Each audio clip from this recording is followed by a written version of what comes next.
If we look at history, did the Palestinian people ever have their own country or king? This is an important question raised by Israeli supporters to justify the Israeli occupation of Palestine. If we look at history after the Ottoman Turks became the dominant power in the Middle East, the Palestinian people were under Ottoman rule until the first quarter of the 20th century. It is true that they did not have their own country at that time. But even at that time, the word Palestine was in vogue to describe that country. Even when the British conquered this area after the First World War and formed a government, the name Palestine was used even in their documents and coins. When we raise such facts, Zionist supporters start to come up with the next argument. They say that history did not begin in the 18th century, but that Jews lived there 4,000 years ago, and that Jews had their own country there during the reign of King David in the 1st century BCE. But those who justify the Jewish occupation by citing history and the Bible never tell us who lived in Canaan or Philistine land before the Jews came. It is clearly written in the Bible itself, but they deliberately hide it. They know that if they say that, all the mountains of lies will collapse. Similarly, there are those who say that the Philistines mentioned in the Bible and the Palestinians of today have no connection and that the Philistines have disappeared from history, following the attacks of the Jews and the Romans. It is possible that the majority of the Philistines migrated to neighboring areas such as Jordan and Syria and live mixed with other peoples. They do not have to worry about racial purity like the Jews. Similarly, some people may have been killed in the attacks of the Jews and the Romans. Otherwise, can a people be completely wiped out? The Palestinians of today's Jordan, Lebanon, Syria, and Egypt may be the descendants of the Philistines.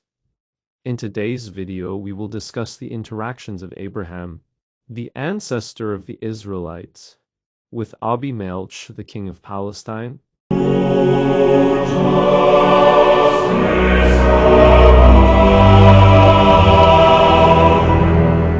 When he lived as a refugee in the lands of the Philistines. The time when Abraham lived as a foreigner in Gerar, the land of the Philistines. Abraham thought about his wife Sarah, who was with Abraham. His wife was very beautiful to look at. Abraham thought that someone would eliminate him in order to steal her. So Abraham decided to tell everyone in the country that Sarah was his sister so that he would not be in danger through his wife. Sarah was actually Abraham's half-sister. The Bible says that Terah was the father of Abraham and Sarah. Abimelech, king of Gerar, heard of Sarah's beauty and took her for himself. Abraham did not object to this. The night Abimelech took Sarah, the Lord appeared to him in a dream and said, "You're going to die because of the woman you have taken, because she is his wife."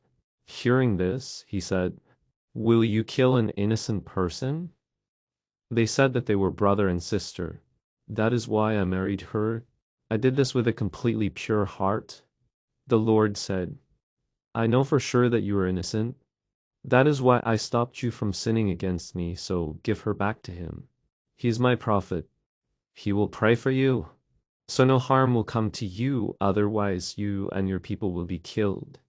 In the morning, Abimelech called Abraham and returned Sarah to him. "What have you done to us? What have you done to me in my country that you have brought such great evil upon me in my country? You have done things to me that should never have been done."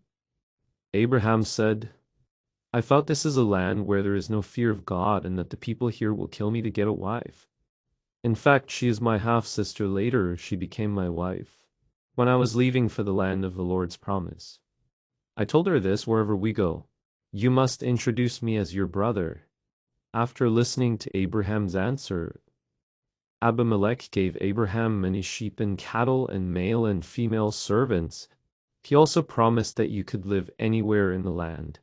Turning to Sarah, Abimelech said, "Here I am giving your brother 1,000 pieces of silver. This will be proof of your innocence." Abraham prayed for Abimelech. The Lord blessed Abimelech and all who were with him.